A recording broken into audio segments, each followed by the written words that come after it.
purple today. Wow! Instead of the dark red I normally use. It's like red, but with a bit of blue, which makes it purple. Not everywhere though. Why did you do it on only part of it and not the entire page, like you almost sometimes always do sometimes? Well, that's because I don't give a shit or a fuck about the background. The background can be sloppy, messy with a bit of holes and a bit of gaps in it, and it's fine. I'm not really bothered. But it's good to have a nice base and a dark underneath for the character in it. You build from the darkness up to the light to build, literally build the character on top of. But the background you can just chuck in. It don't really, I'm not a real painter, so it doesn't matter. I don't, just fucking whatever. As long as the character looks cool, the background it don't really matter, does it? Anyway, green and purple is the call for today. That's because I'm really gay. Well, a little bit gay sometimes. I'm sometimes a bit gay. So this was a commission, and the person that commissioned this picture of Jason Voorhees that we're painting today from Friday the 13th, starring Jason Voorhees as Jason Bourne, aka Jason Voorhees, in Born the 13th identity on a Friday. The person asked for me to paint Jason Voorhees, but in the colour scheme of Jason from the Friday the 13th NES game, or NES as we call it over here, which is like greeny, turquoisey kind of head and hands, and a purple jumpsuit, or overalls, or coveralls, or whatever the fuck you colloquially know them as. So that's what I did. So I figured purple makes sense, yeah, to start with, to put the purple in first. Purple, like my nurple. Then. And it works because it's a winning colour scheme. It's one I use a lot. Pink and turquoise, pink/purple and turquoise/green. Those, the Hulk got it right. Purple and green works like a dream. So let's all get together and eat ice cream. I fucking ruined that. I could do another take, but I won't because I've got other shit to do. Shut up! Watch me paint some shit. I've several different greens and turquoises and blues, all mixed together. There's no specific recipe for that. The turquoise I'm using, I just sort of kept putting different blues and greens together until it got to the colour I felt like I needed to get on the page. And then the purple is blue and red, cobalt blue and crimson red, with a little bit of phthalo blue, I think, in there. For the art heads who care about colour and shit.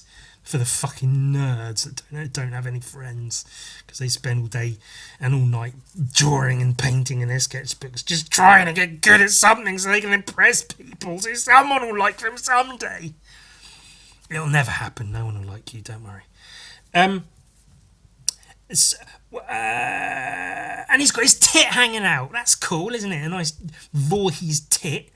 Because the fucking worst part of any and all character commissions, for me personally, is just coming up with a goddamn fucking position to draw them in. Because do I want to draw the entire body, fit in both hands and feet and all the rest of it, make him a bit smaller on the page so I can fit all of him in, or do I want to bring it forward a bit and have him coming off the page and dynamic? Do I want it to be a dynamic action pose, or do I want him just standing there looking cool, or do I just want to do like a bust, like the upper torso and head, and make it really detailed? So a good few pages of rough sketches trying to figure out what goddamn stupid position to stupid bloody draw stupid him in. And one pose in particular that I quite liked was this pose, but all the scribbly lines I'd done made it look like his overalls were sort of slipping down, showing his tit.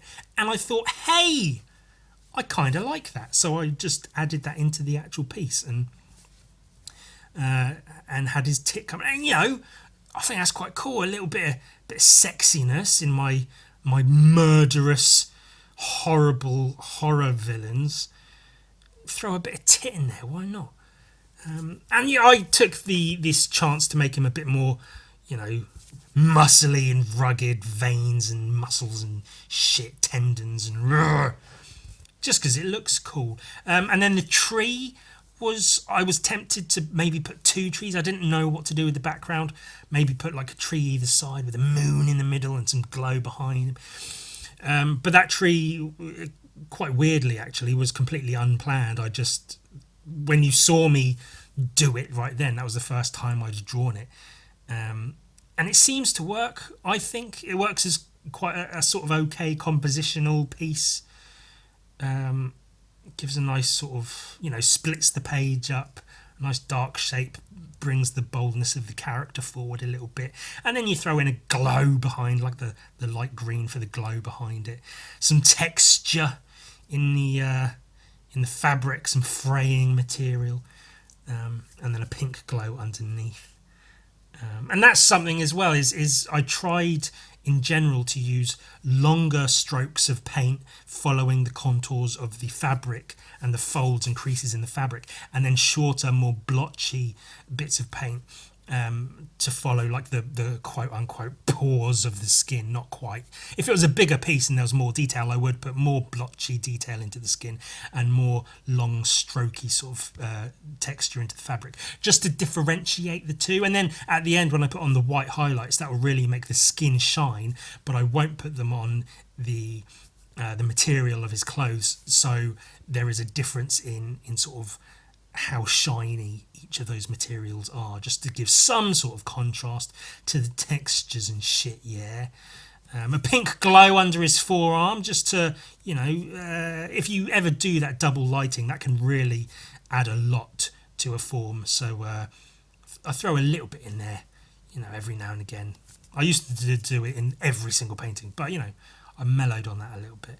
Get the detail on his nipple, his nice perky VOORHEES nip. And these the dark, super dark red outlines and little bits of extra shadow and blobs and hatchings of texture and things. Because I quite like my paintings lately to look almost like a cross between a painting and a drawing. Like, I like them to look quite illustrative as opposed to just a painting. And I feel the outlines and such give it that a bit more of a feel of drawing as well as painting, which I like. And then the final white highlights, like I say, making everything just a little bit, a little bit glistening, wet and shiny. And that's that.